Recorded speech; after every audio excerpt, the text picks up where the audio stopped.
اوكي، بسم الله الرحمن الرحيم. هذا مثال رقم 3 على كيف اني اعمل سكاننج للكيباد.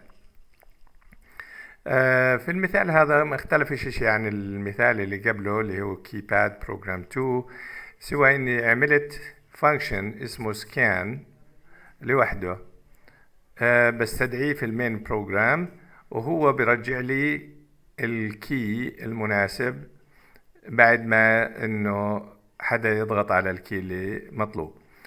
الإضافة اللي موجودة هون زي ما قلت لك، المين بروجرام بيستدعي سكان في الكي فاليو اللي هي اوريجينالي 0، بقول له وايل كي تساوي 0، إذا بدخل على اللوب هون.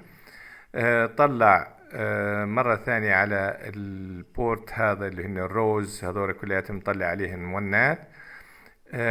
بعدين الستيتمنت هاي اوتبوت لو على الرو رقم A. روح افحص الكولوم 0، اذا كان 0 هون شو تساوي؟ هون ما دام هو 0 تسويت ستيتمنت. هاي قلنا انه وظيفتها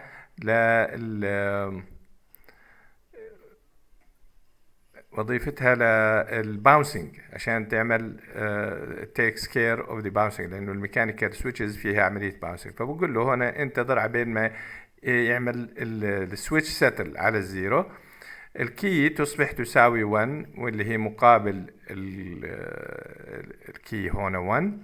بعدين بريك وين بتطلعه؟ بتطلعه لخارج الوايل لوب، فبرجع الفانكشن سكان برجع على المين بروجرام وبطلع الكي 1 على 7 سيجمنت ديسبلاي، وهذا لكولوم 1، وبالتالي الكي تساوي كي زائد 2، وبعدين بيعمل بريك. وهذا لكولوم 2، وبالتالي الكي تساوي 3، وبعدين بيعمل بريك. فهو نفس المثال اللي شفناه قبل المرة هاي. نشوف السيركت رننج عمليا، هياتها ايش بيساوي هذا. نعمل رن،